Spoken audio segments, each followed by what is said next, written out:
এটা বাংলা থেকে কোন টপিকে কতগুলো প্রশ্ন আসে এটার উপরে এই ক্লাসটি থাকবে। ফার্স্ট পেপার থেকে কতগুলো, সেকেন্ড পেপার এবং মুখস্থ টপিক কতগুলো আসে এটা বোঝার চেষ্টা করব, এবং কোন টপিকে বেশি ফোকাস দিলে আমাদের জন্য অ্যাডমিশনটা ইজি হয় বাংলা প্রিপারেশনটা, এটা বোঝার ট্রাই করব। ফার্স্টে আমরা দেখতে পাচ্ছি অভিধান থেকে একটি প্রশ্ন আসছে, অবশ্যই এটা সেকেন্ড পেপারের অংশ, তাই আমরা এখানে লিখে দিই সেকেন্ড পেপার। তারপরে যার কিছু নেই, এক কথায় প্রকাশ। এক কথায় প্রকাশ অ্যাকচুয়ালি মুখস্থ টপিক, এটার জন্য আমাদের একটা বই আছে অভিযাত্রী থেকে, এটিএম নামে। ওই বইটা ফলো করলে আমাদের হয়ে যাবে। এটিএম মিন্স একটানা মুখস্থ, তাই আমি এখানে লিখে দিই এটিএম, একটানা মুখস্থ। ওই বইটা আমরা মোটামুটি সবাই পরিচিত আমরা। অনুভূতিজাত কাল্পনিক ধ্বনির অনুকার, এটা অবশ্যই সেকেন্ড পেপার। সেকেন্ড পেপারের দ্বিরুক্ত শব্দ নামে একটা টপিক আছে, ওখান থেকে মানুষের যখন পতন আসে তখন পদে পদে ভুল হতে থাকে, এটা আমরা সবাই জানি। এটা 52 দিনগুলোতে বঙ্গবন্ধু শেখ মুজিবুর রহমানের হয়তো একটা উক্তি ছিল। এটা ফার্স্ট পেপার, আমি এখানে লিখে দিই ফার্স্ট পেপার। তারপরে অধ্যাপক শব্দের ও এর উচ্চারণ, এটা সেকেন্ড পেপার, উচ্চারণ থেকে আসছে এটা। তারপরে ট্রায়োলজি এর পারিভাষিক শব্দ, এটা মুখস্থ টপিক। এটার জন্য যে বইটা আমাদের পড়তে হবে সেটা হচ্ছে এই বইটা আমরা ফলো করতে পারি। এটা স্পন্সর কোনো ভিডিও না, আমার নিজের পড়া, অভিযাত্রী এটিএম। এখানে লিখে দিই আমি এটিএম, একটানা মুখস্থ। তারপরে গ্যারেজ কোন ভাষা থেকে আগত শব্দ, এটাও সেকেন্ড পেপার। পারিভাষিক শব্দ নামে একটা চ্যাপ্টার আছে, খুবই ইম্পর্টেন্ট আমাদের। ভুলের মধ্য দিয়ে গিয়ে সত্যকে পাওয়া যায়, এটা ফার্স্ট পেপার থেকে আসছে, ফার্স্ট পেপার। তারপর রেইনকোট গল্পে কোনটিকে শরীরের কাঁটা বলেছে, এটাও ফার্স্ট পেপার, আমরা সবাই জানি এটা রেইনকোট গল্পের ফার্স্ট পেপার। তারপরে বিপুলয় পৃথিবীর কতটুকু জানি, এখানে কতটুকু কোন পদ, এটা দেখে মনে হতে পারে ফার্স্ট পেপার, কিন্তু অ্যাকচুয়ালি পদ থেকে আসছে, এটা সেকেন্ড পেপারের মধ্যে পড়ছে। তারপরে চমৎকারকে চলনসই, এটি কোন কালের সমাস, সরি কোন কালের সমাস না, এটা কোন কালের, বাক্যটি কোন কালের, এটা আসছে সেকেন্ড পেপারের টেন্স থেকে, টেন্স বা কাল। নেকলেস গল্প, আচ্ছা ফার্স্ট পেপার এটা অবশ্যই। তারপরে আমরা দেখতে পাচ্ছি কোনটি শুদ্ধ নয়, বানান শুদ্ধকরণ, বিপরীত শব্দ, সমর্থক শব্দ, এগুলো সবই মুখস্থ টপিক, আমি এটিএম লিখে দিচ্ছি এখানে। তারপরে বিপ্রকর্ষ উদাহরণ, এটা হচ্ছে ধ্বনি পরিবর্তন, মেবি এটা ধ্বনি পরিবর্তন সেকেন্ড পেপার একটা টপিক, সেকেন্ড। তারপরে কোনটি খাঁটি উপসর্গ আছে, অবশ্যই উপসর্গ সেকেন্ড পেপার টপিক। তো সেকেন্ড পেপার থেকে কতগুলো আসলো, ফার্স্ট পেপার থেকে কতগুলো আসলো আমরা একটু দেখি। সেকেন্ড পেপার থেকে 1টা 2টা 3টা 4টা 5টা 6টা 7টা 8টা 8টা প্রশ্ন আসছে সেকেন্ড পেপার থেকে। ফার্স্ট পেপার থেকে আসছে কয়টা, 1টা 2টা 3টা 4টা, আর মুখস্থ টপিক আসছে 3টা, 1টা 2টা 3টা। তার মানে আমাদের ফোকাস করতে হবে কোথায় বেশি, বাংলা সেকেন্ড পেপারে, যেখান থেকে 8টা প্রশ্ন আসছে।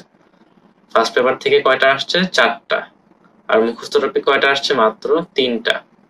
ফার্স্ট পেপার আমরা মোটামুটি সবাই পারবো, মুখস্থ টপিকও আমরা 3টার মধ্যে 2টা এমনি পারবো, না পড়লেও পারবো, আর মেইনলি আটকাবো আমরা সেকেন্ড পেপারে।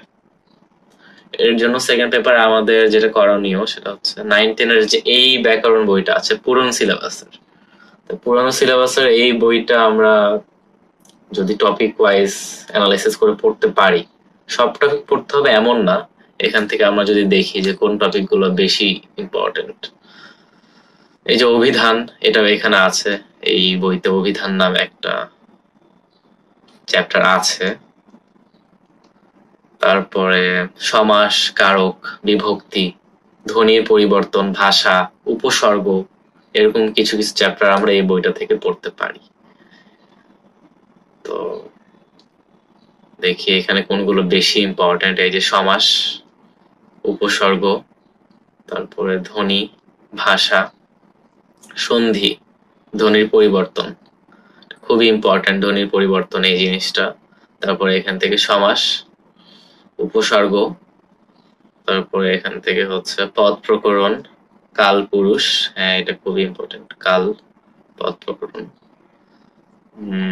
এই যে কারক ও বিভক্তি, এটা মাঝে মাঝে আসে, গত বছর আসে না, কিন্তু বিগত 4-5 বছরের মধ্যে 1 বছর পাবোই আমরা এটা। তো এই গেল, এখান থেকে সন্ধিও ইম্পর্টেন্ট আছে, ধ্বনি পরিবর্তন, সন্ধি, সমাস, উপসর্গ, পদ প্রকরণ, কাল পুরুষ, কারক বিভক্তি।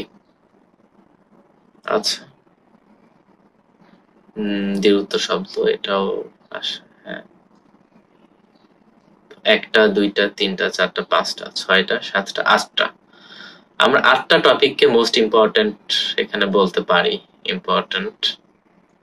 আর বাকি যে টপিক গুলো আছে 10-12 টপিক, ওখান থেকে একবার জাস্ট চোখ বুলাই গেলে আশা করতেছি হয়ে যাবে আমাদের বাংলা সেকেন্ড পেপার। কিন্তু এই 8টা টপিক এখান থেকে পেজ বাই পেজ আমরা যদি চলে যাই, ফার্স্টে কোথায়, ধ্বনিতত্ত্ব 13,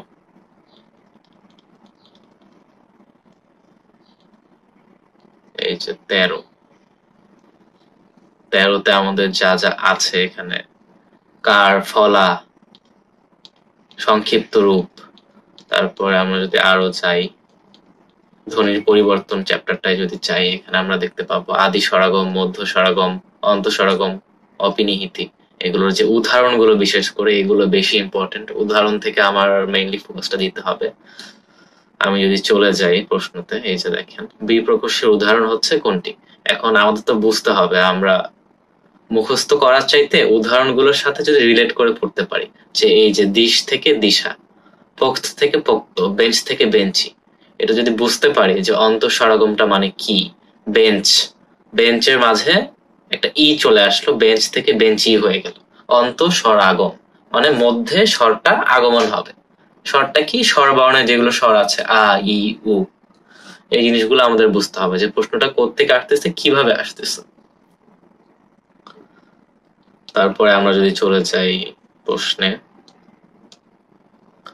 তারপরে অধ্যাপকের ও হচ্ছে, এই যে উদাহরণ হলো কিসের, এটাও অবশ্যই আমরা এখান থেকেই দেখতে পাবো, এটা কোত্থেকে আসছে আমি এখনই দেখি।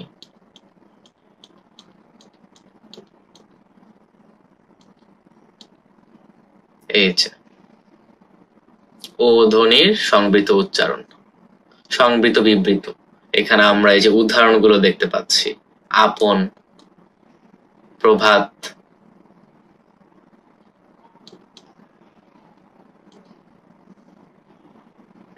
তারপরে যে অধীর, অমল, অধ্যাপক, অমনিশা, অনাচার, অটল। তো এই বইটা থেকে আমরা যদি টপিক গুলো ওয়াইজ পড়তে পারি, টপিক ওয়াইজ, তাহলে আমাদের আশা করতেছি আর কোনো প্রবলেম হবে না। বি ইউনিটের বাংলা যে প্রশ্নগুলো হয় সেকেন্ড পেপার থেকে, সব মেইনলি এই 9-10 এর বাংলা ব্যাকরণ ফোকাসই হয়ে থাকে।